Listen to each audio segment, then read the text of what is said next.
It was a sample they sent me for free. I'm recording. Okay. So yeah, it was just something they sent me for free because I did all of our designs on custom ink to give to Our Lady in Vassaboro, and they just sent me this one for free. So I'll take it. Great. Yeah. With a beans card, you get free engraving on your beans stuff. That was the joke. Oh, well, I didn't know that. I only know it because my mother at 90 really loved the beans thing. I mean, and when she finally died at 99, you had a whole house full of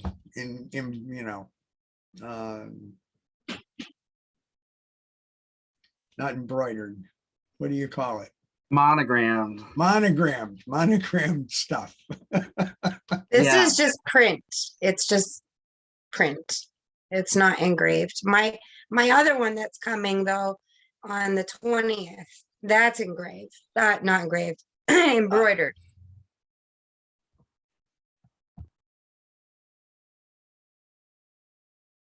There's Doug. I haven't seen Doug in a while.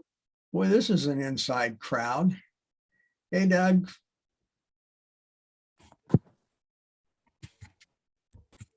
Doug, I haven't seen you in a while. How you been?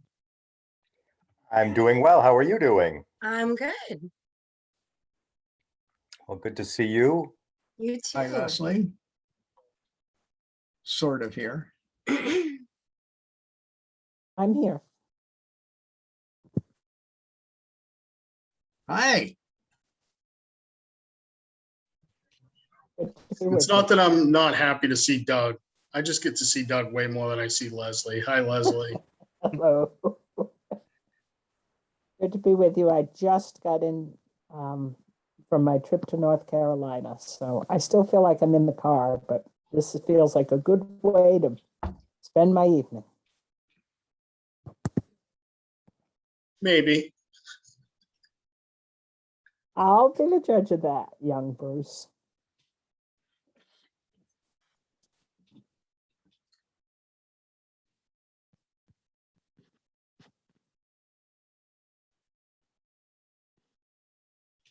Well, this sounds a little bit like we're talking to the choir, but at the same time, I think we would enjoy doing this. So if it makes sense to everybody, let's just move forward. And if people straggle in, that'll be fine too. I'm Peter Lehman. I live in Thomaston. I'm a founding member and coordinator with the Maine Prisoner Advocacy Coalition and vice chair of Maine Prisoner Reentry Network. The first time I came to Thomaston, where I live now, I was in shackles on my way to the old state prison in Thomaston. I'd caught a 6-year term, 6-year sentence. I'd made some serious mistakes and was paying the consequences. A little over 5 years later, I was released in 2003. My housing plans had fallen through. My reentry was a little strange. 2 weeks before I left, I had no place to go. And so literally that first week I spent on the couch of an AA member who I knew because he was a volunteer who came in, did AA meetings at Bolduc, where I was at that point. I was one of the lucky ones. I had friends and family and the AA furloughs from Bolduc. So I had a local support community, which most people don't have.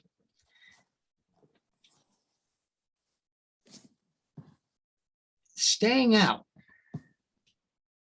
not coming back, not falling into the old patterns is really a lot like recovery from addiction. And for most of us, we're also trying to recover from addiction. I certainly am. And it's what's weird about recovery, of course, and what's precious about recovery is that you have to change everything. That your whole way of living, all the assumptions and all the ways and reactions that you had in life that had worked so well for me for such a long time, no longer worked. I know, I mean, the Alcoholics Anonymous talks about an allergy to alcohol, and we joke that I know I have an allergy to alcohol. Every time I drink, if I were to drink again, I'd break out in handcuffs. Now, what that means is that reentry is not just a matter of a checklist of housing and employment and stuff like that, all of which are great and needed, but it's really a process of coming back and changing a whole life and dealing with trauma. Now that's, and for recovery from incarceration, and Kelli may talk about this a little bit since she's running a group called Recovery from Incarceration, or facilitates the group. Running was the word we try not to use, right? And but one of the important things to know about incarceration, about prison, is that, and jail, is that people come back from a culture and a system of violence, and an experience of trauma. It's a system and a culture of violence. For most, a trauma history is part of what led them to incarceration in the first place. And then there's the trauma of incarceration and reentry itself.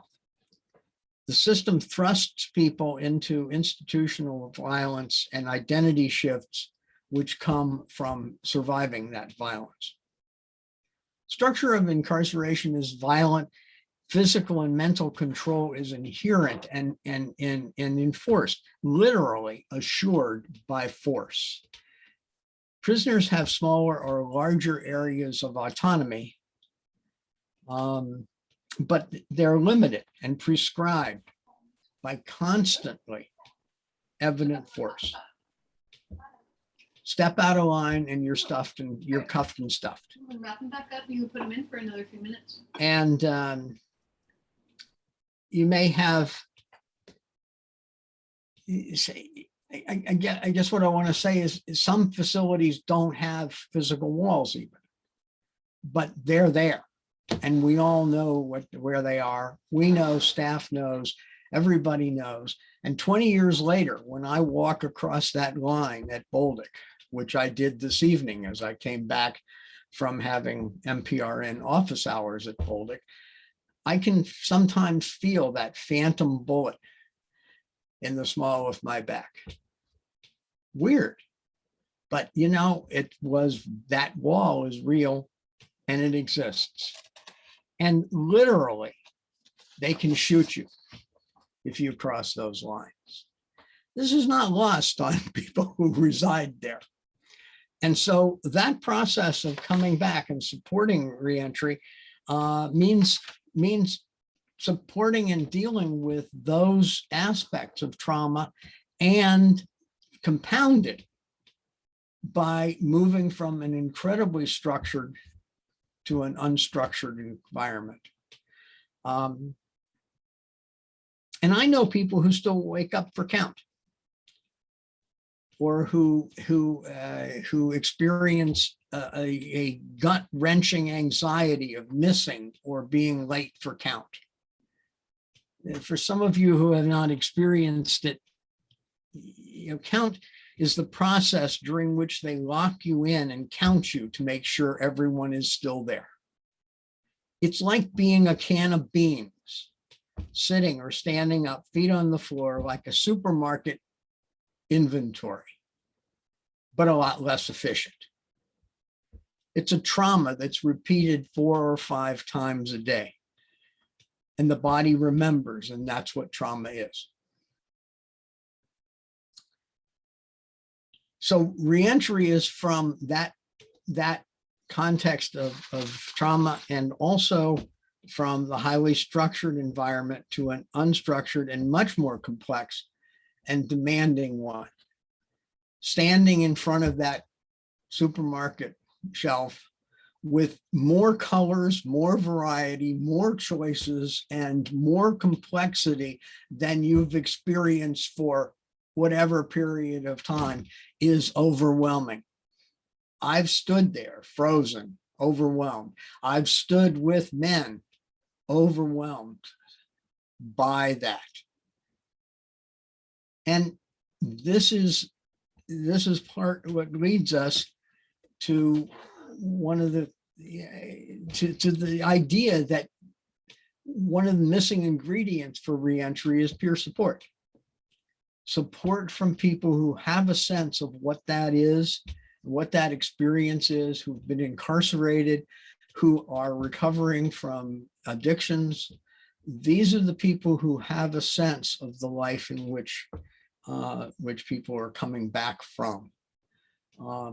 And my own experience, and I like the title that somebody invented for this, probably Catherine, the Fog of Reentry, or Navigating the Fog of Reentry, because for me at least, it was a fog.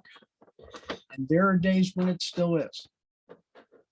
There are days when that trauma comes up, and where I really understand how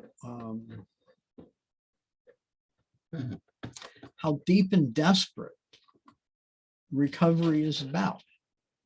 I mean, I tend to say that I'm in long-term recovery, and a friend of ours has begun to say he's in lifetime recovery. And that probably, when I can remember to say it, is a good way of putting it, because this is not something that I do and get rid of. This is not something that I pass. This is not a phase that I pass through. It's a constant, continual process that is my life, and is in many ways the most important part of my life. So those are a few words introducing us to reentry, and introducing us also to the work that I'm proud to be part of with the Maine Prisoner Reentry Network, in terms of our commitment. I sat with a guy today at Bolduc, and for the first time, it felt like somebody sat with him and understood anything about what he was experiencing and the anxiety that he was feeling. And I didn't do anything special. I just sat there with him, and that's what he needed.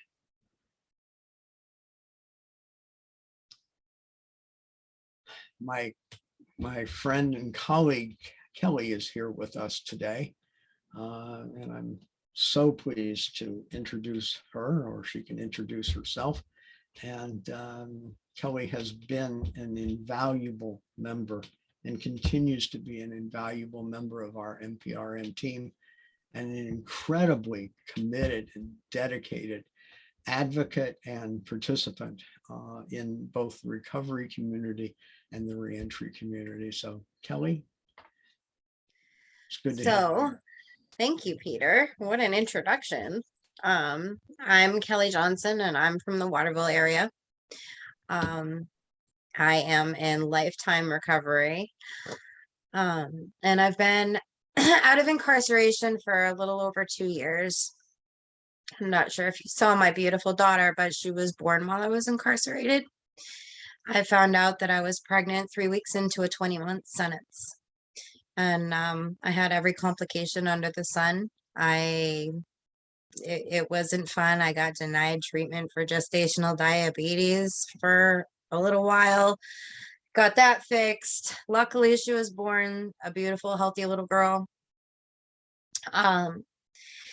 Just after I had my daughter, I went down to the Southern Maine Women's Reentry Center, where I had met Bruce Noddin, and I started attending the weekly reentry groups every Thursday, even after I started working full-time at Dunkin' Donuts on work release, I made sure I had every Thursday off so that I could attend the reentry group. And I don't know, I immediately just became intrigued with this organization. We talked about things like, you know, being prepared for waking up for count and sleeping in a real bed, and the checklist. I had everything figured out on my checklist, but this true support system, what I was really missing is what MPRN helped me put together. I thought that the people I had in my life were positive supports, but they really weren't. So I had to cross everybody off and start over. And the first name on the list was MPRN. And before I knew it, I was connected to all of these organizations.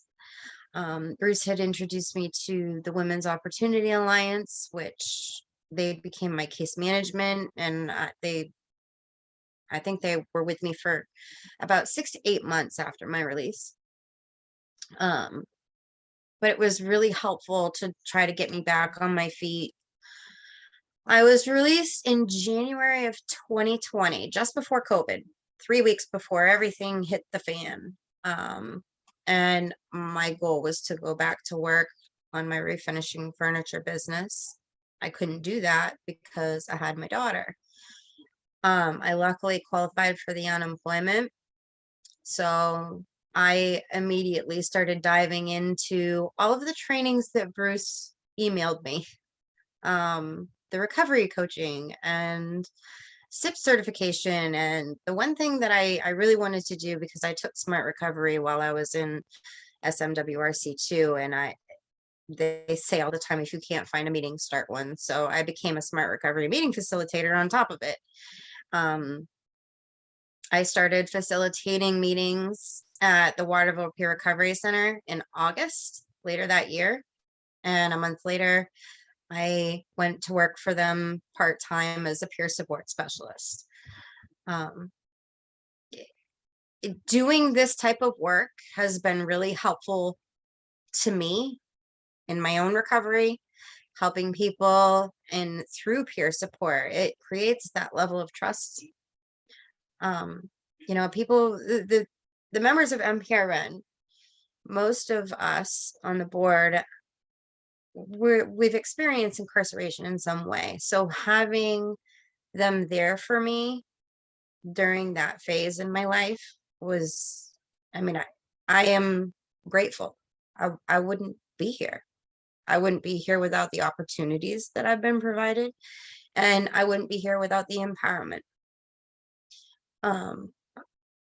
We say it all the time, dare to dream, right? And I dared to dream, and now I'm kind of living that dream.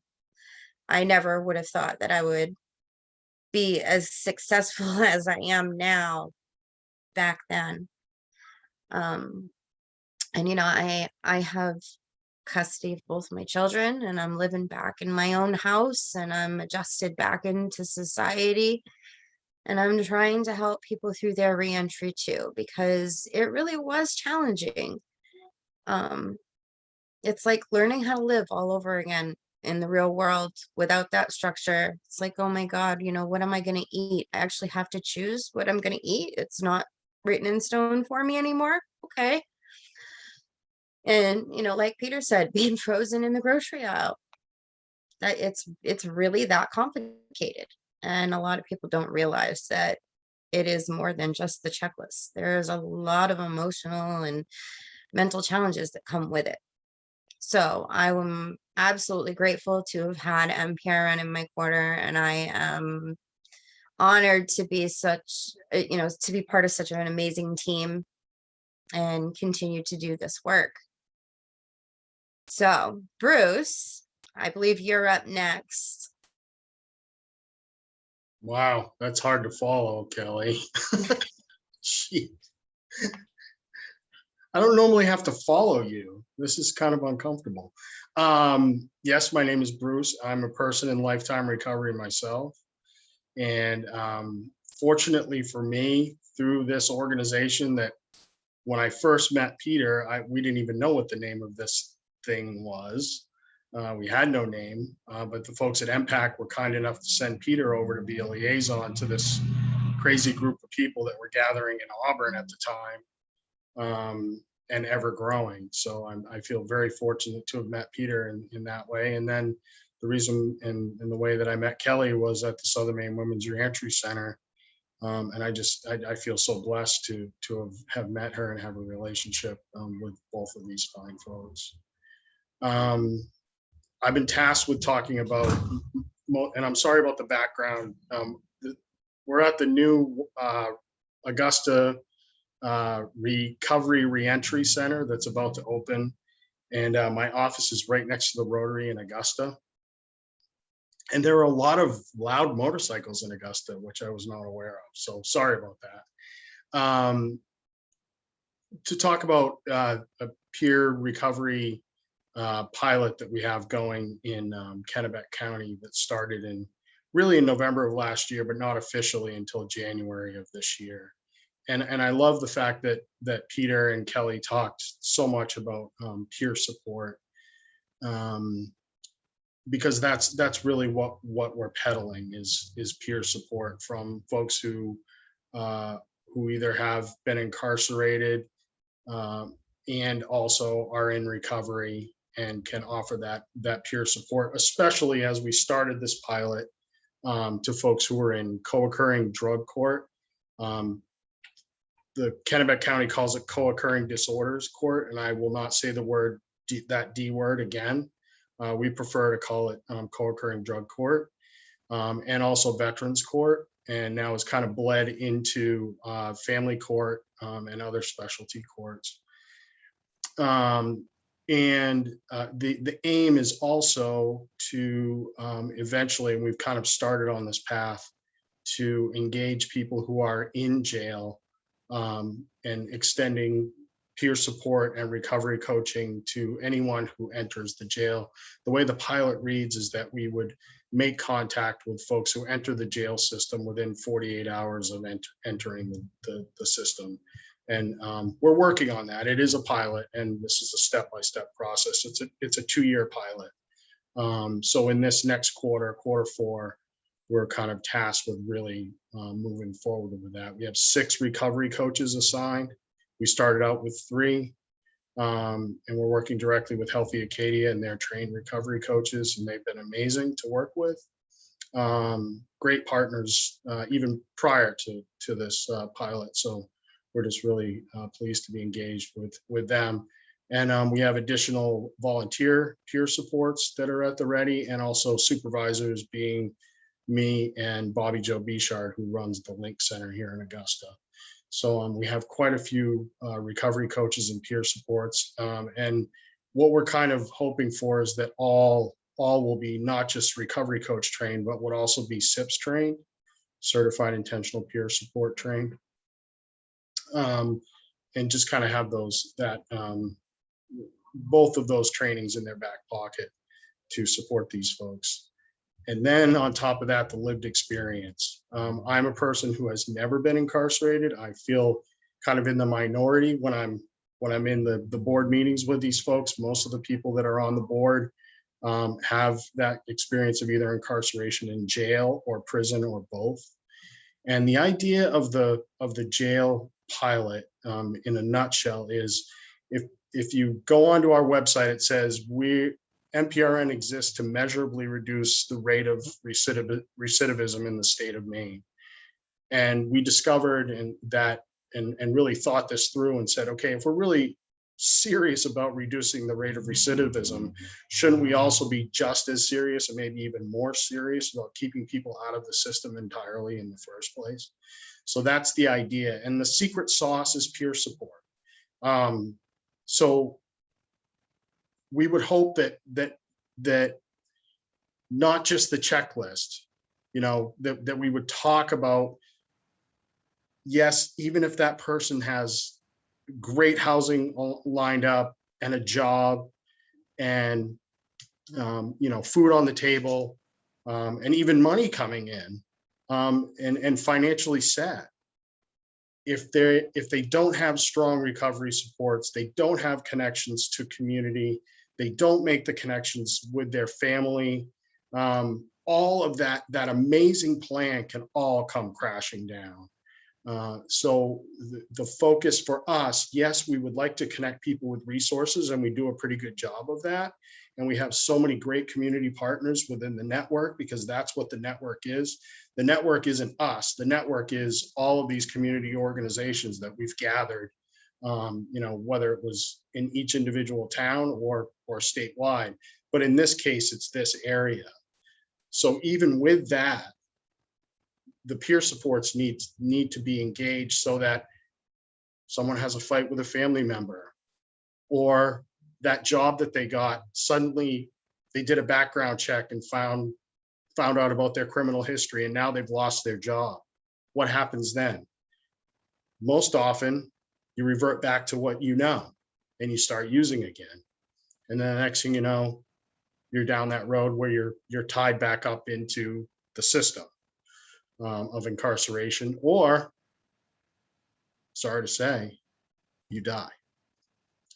So our focus is to maintain the relationships, help these folks stay connected, not just with us, but with all of the potential resources that are in the community, but more importantly, the recovery resources. I was just at Thursday Night Thunder, which is a support group for people who are in drug court and veterans court. And that's the kind of stuff that we're promoting, that really kind of is the glue that keeps all of this together. So that's what we're doing in Kennebec County, and we're swatting flies.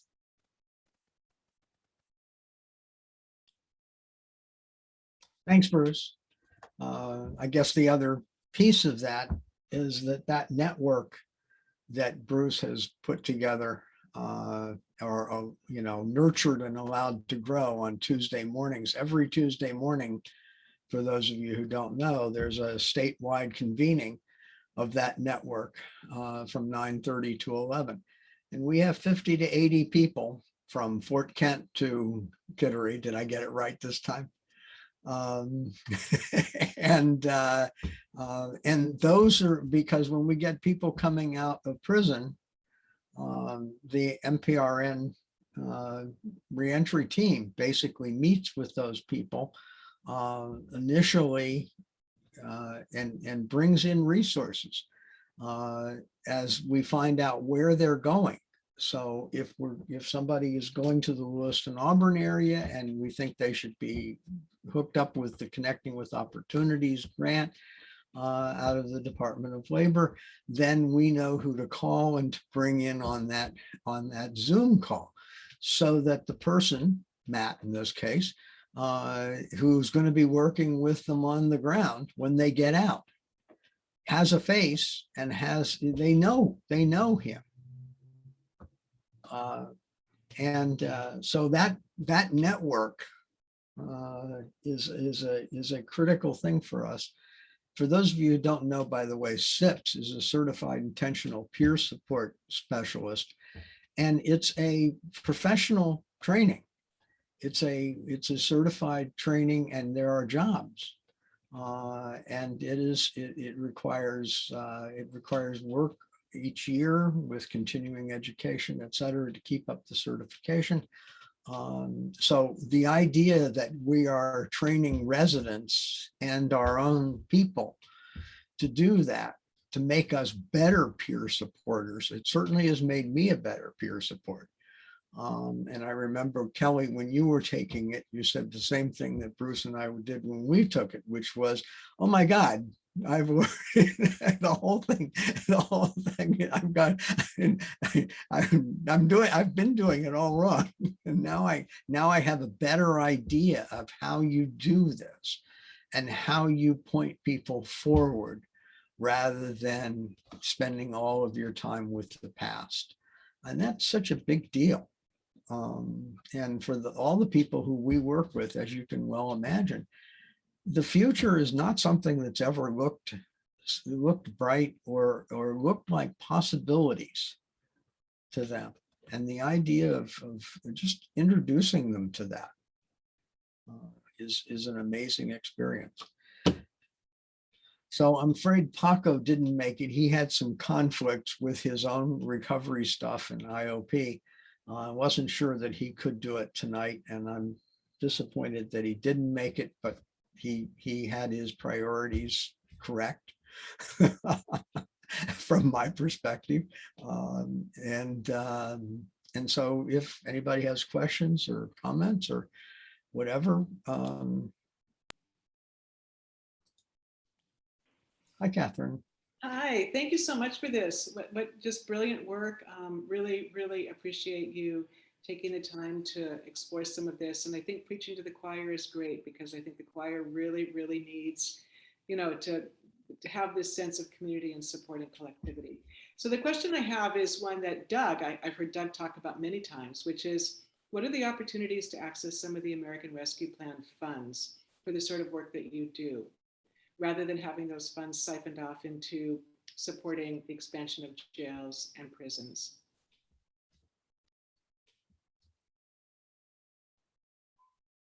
Are you asking Doug? No, I'm not, Bruce. I'm asking you.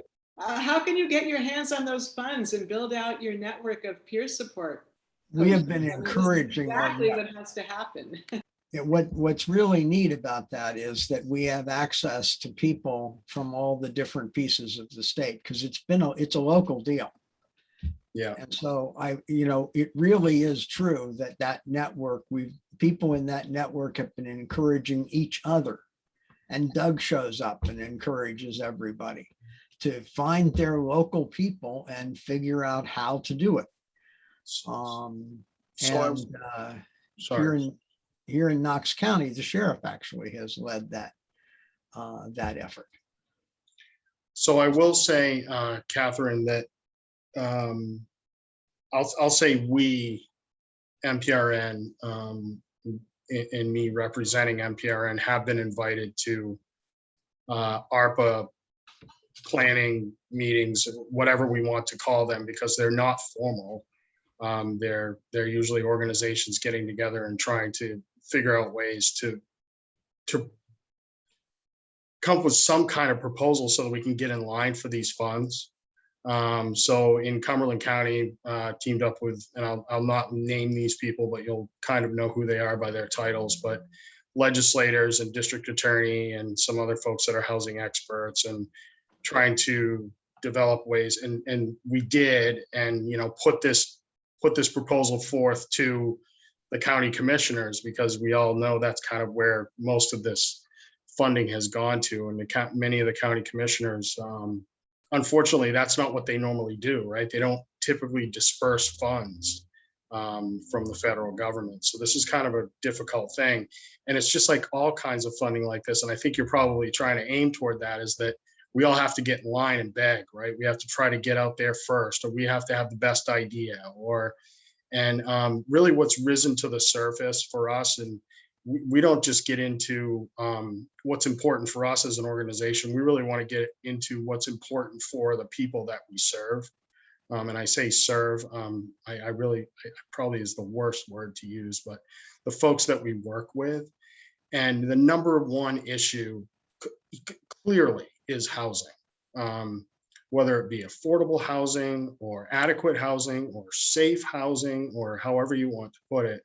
So that's where we've really been putting the focus. In addition to, and in Cumberland County, we proposed having a person or persons that would be kind of navigators for people as they were leaving jail, to kind of navigate the resources that are there, and also be housing navigators. But being a housing navigator when there's no place to live is a pretty difficult job. And then same thing here in Kennebec County. There's a group that's been assembled, and some of the same players up here. And we've gotten to that same place where it's housing, where it's detox beds, where it's rehab beds, where it's investing in recovery residences, investing in recovery housing, which for us serves as transition from jail and prison, because there is no halfway house system in the state of Maine. So I know this is a long answer to what you said, but it's just a really complicated process. And instead of us going in and asking for money for what we do, we kind of more talk about the bigger picture and how we can hopefully build some more infrastructure, both immediately and long-term for people that are getting out, so that it makes our job a little bit easier to do. Because without places to live, I can't even imagine I've been in recovery for about 7.5 years right now. I had a warm bed to sleep in. I had food on the table every day. I had people around me that loved me and wanted to help me with my recovery. I cannot imagine being in recovery and being homeless. And these poor people that are doing the options program right now, they're serving in Augusta and in other towns. They're trying to help people step into recovery and treatment who have no place to live. To me, that's almost impossible. So I'd like to see the money go there. Thank you. We can certainly write a proposal for that. Earlier this spring, we ended up writing a proposal for the Second Chance Act, and we should be hearing about that any day now. I've been the primary grant writer. We worked on this big proposal all as a team, but I've been doing the little ones on my days off, which aren't that often. Kelly's taken lead on these and she's done a brilliant job. The biggest challenge is time. I don't have a lot of time to dedicate to grant writing, not as much as I would like to. But it is on my to-do list to try to access those funds. The other piece of that is the Recovery and Reentry Center in Augusta. That the recovery organizations in Augusta actually came to MPRN and asked MPRN to spearhead, oversee, coordinate a new recovery residence that they were going to raise money to do. And our vision of it is that along with the Link Center, and we're not going to perpetuate the big distinction between the two, along with the Link Center, that this becomes the hub of peer support and resources for people in that community and people in reentry.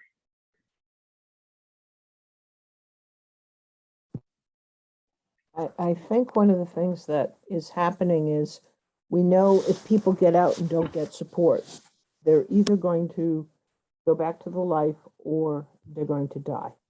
And so a lot of our energy and time is spent on just preventing death. And it's really hard when we're putting out those fires and racing from crisis to crisis to start to think longer term about what systemically needs to happen in order to prevent people from being in that situation in the first place. And I think one of the things, the very delicate balances that I see is in order to be able to reach the people who need the services that you provide, you have to work with a system that is intent on perpetuating itself. I mean, there is not in our correctional system, and it's laughable to even use that name, in our retribution system, there are not a lot of people invested in putting themselves out of jobs. And so one of the major pieces of this is looking a step or two back at both prevention and significant changes in public policy so that basic human needs are met first that help reduce the number of folk who are actually going to be on the track to go into the retribution or the prisoner jail system. And it's really hard to do both. MPRN is swamped with the demand because nobody else is willing to step into the places that they're willing to go. Nonprofits do what nonprofits do because it keeps them in business. And business does what it does because it makes them money. This is an area where there's very little good return and no profit. So who else is going to do that job? And we know government is dismal at it. All government can do is perpetuate the existing system. So this is going to take a real different kind of energy and focus to get people who are used to spending money on jails to start thinking about prevention significantly. That's not, I mean, that's county commissioners have two jobs. And one of their most important jobs is to spend money on jails and make sure that jails don't cost more so that they can spend the rest of the money on education. Now, if they would make if the relationship between education became clearer to them, we might be able to enlist their support. But right now, most county commissioners aren't at that level, as Doug can tell you, because he spent the last 3 years trying to educate them.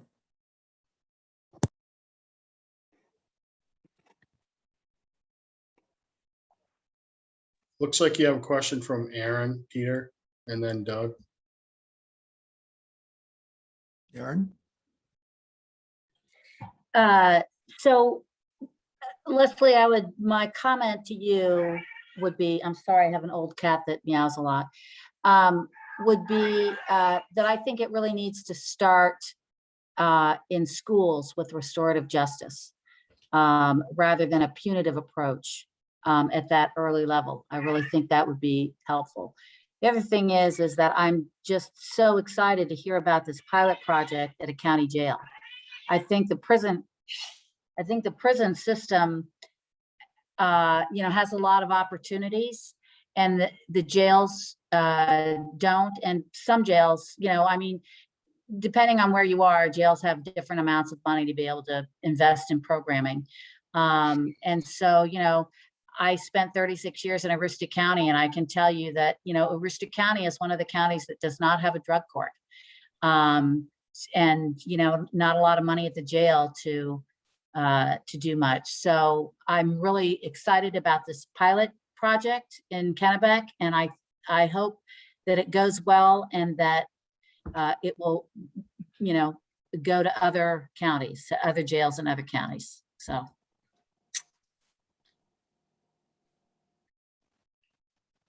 Doug, I don't know if you had a comment or something you wanted to say.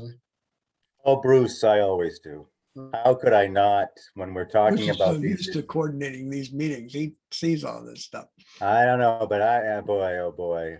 Unless we got a 6-hour meeting ahead of us, I probably shouldn't say much because I could take up that time. But I was just going to say that, yeah, when it comes to those ARPA monies, American Rescue Plan Act monies, we're trying in Penobscot County. I hope it's happening in other counties. If we don't speak up for those dollars, they're going to go to other things. And those other things might not all be bad, but these issues that lead people, or these problems that lead people to our jails and then to our prisons, they often get the last drop in the bucket, the last dollar. They are never high on the priority list of the people I used to work for in government. They just never make the top of the list of priorities. So when it comes to more mental health care treatment, or more substance disorder treatment, or more dollars to help with reentry, if we don't fight for them now, those dollars are going to go elsewhere. And there's just never been a time where some of the problems have been as bad as they are now. And there's never been a time when there's this much money that's just available for whatever the county commissioners and city councilors decide to use them for. And I really am afraid that there are going to be sheriffs who are going to say, really, we need $3 million for this and $2 million for that. And, even if it sounds good, if that work is being done in a jail rather than in the community, it's inherently not as good. And again, I know this is the choir, I get it, But still, I worry that not enough people around the state are actively connecting and contacting their county commissioners and those city councilors in Portland and Lewiston and Auburn and so on. The link I put in the chat shows you how much money is going to each county and those large hub municipalities. And it's a ton of money. And it takes some effort, but not a lot. You know, we've got a coalition of 35 organizations in Penobscot County now. We were there last night at this Bangor City Council meeting to talk with them about their 20 million. Last week, we were there as a large group to talk with the Penobscot County Commissioners about their 30 million. This is a chance that has never come along before and probably never will again.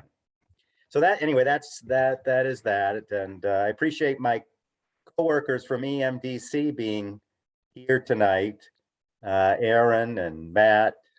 And of course, we work with MPRN and MPAC to try to help folks re-entering with education, training, and employment.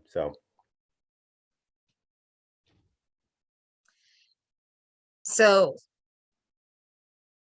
earlier, I think it was last year sometime, before I took over like the grant writing thing, Bruce had approached me and said that, you know, he really wanted me to do the development side of things for MPRN. And I was like, why? And he said, it's because you have a hard time taking no for an answer. I'm pretty good at getting. So I'll get it. I'll get it. So It's definitely needed. You know, MPRN ran as pretty much a volunteer organization for 3 years before we had our first paid employee. We'll make it work either way, but we can do it at a higher capacity, and it's needed at a higher capacity with more funding. It just is. Bruce, you had something to say? Well, I was just gonna say, you know, Kelly, you and I haven't talked about this, and I, you know, what Doug is talking about with 35 organizations getting together and trying to tap into the ARPA funding is kind of what's going on here in Kennebec County. And I will say, Doug, this is kind of refreshing for me, sitting in a room with the sheriff and 2 police chiefs and crisis and counseling and district attorney and many other kind of, you know, organizations, nonprofits like ours. And the sheriff isn't asking for a penny for the jail. He's more interested in what we, MPRN and crisis and counseling and some of the other players, MRAP, some of the other players have for ideas at the table and the needs. And he understands that, and he trusts us. You know, he'll send me an email and he'll say, Bruce, I just absolutely love what you guys do here and what you do for the community. So, you know, there are sheriffs out there that get it. That doesn't mean they can change an entire system, because we know that this system keeps chugging along. But that 27 million that you put into the chat, that's exactly what we're talking about, is tapping into some of that. Yep. And you need to have numbers. Like, you can't just say, well, we want a little bit, you know, you need to assign numbers to each of the projects that you're proposing. And one of the big ones that we're proposing is, you know, everybody that gets that's in jail that needs either detox bed or rehab, they only have a couple of choices. You know, they either have to go to Wellspring or Milestone. And folks are sitting for 3, 5, 6, 8, 10 months waiting for a bed. So the proposal is to have, in the short term, 16 beds here that would be basically administered by crisis and counseling, and then building toward the old veterans home, which is, you know, could be an 80 to 100 bed facility. So, you know, big ideas, big projects, but the sheriff is not asking for one penny. No, that's terrific, and that's exactly what those monies should be going to, and my estimation. I was not a big fan of Ronald Reagan's policies, to be honest. I was a kid at the time. But when it comes to people involved in our criminal legal system, and I didn't feel this way until I was involved in our criminal legal system.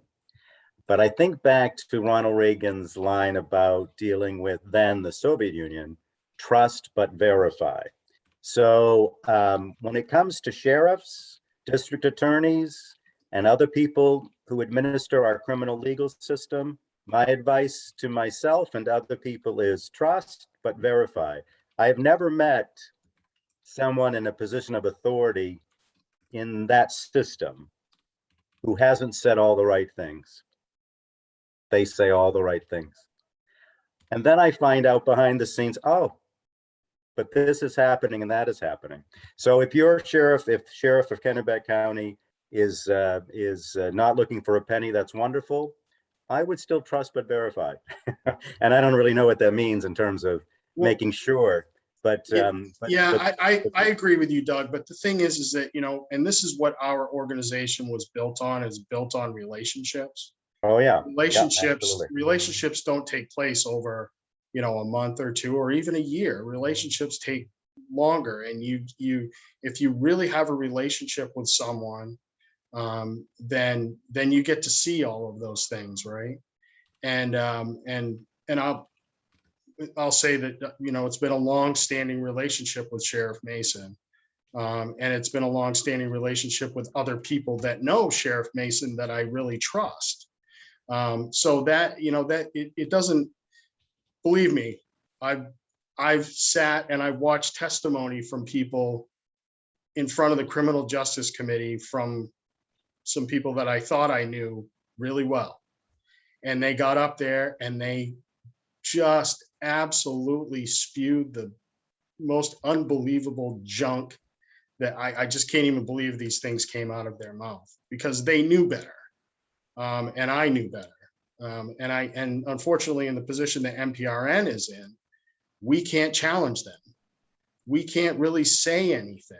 And, I've had this discussion with Leslie a number of times, and, she's been very respectful, and so have other, legislators, respectful of us and not putting us in a position where we're going to be critical of DOC or critical of sheriffs or critical of departments. Because if anybody knows how this works, if we are critical of the system, they will never let us back in, ever.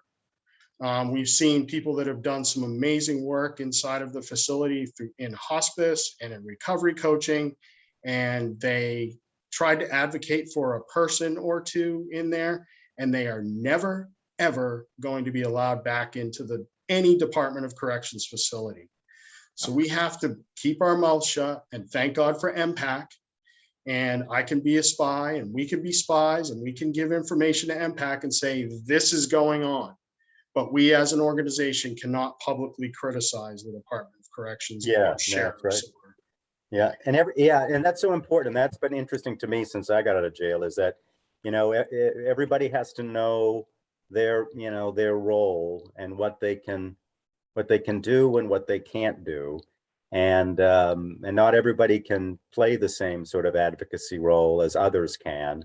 But in recent times, in recent meetings, I've said to people, we've got to get to a point, not necessarily an organization like MPRN, but we've got to get to a point where we can say on these critical issues, on these life and death issues, these chronic worsening problems, we've got to be able to say, even to our colleagues and friends, you've got to do better. You've got to do more. You've got to do it faster. We have got to get to a point where we can say to even our colleagues and our friends, you've got to do better. And particularly in small communities like Bangor, or any community in Maine. Yeah. It's really hard for people to do that. They don't want to ruffle a single feather. They don't want to risk anything because they've got personal relationships and everybody sees each other at the grocery store.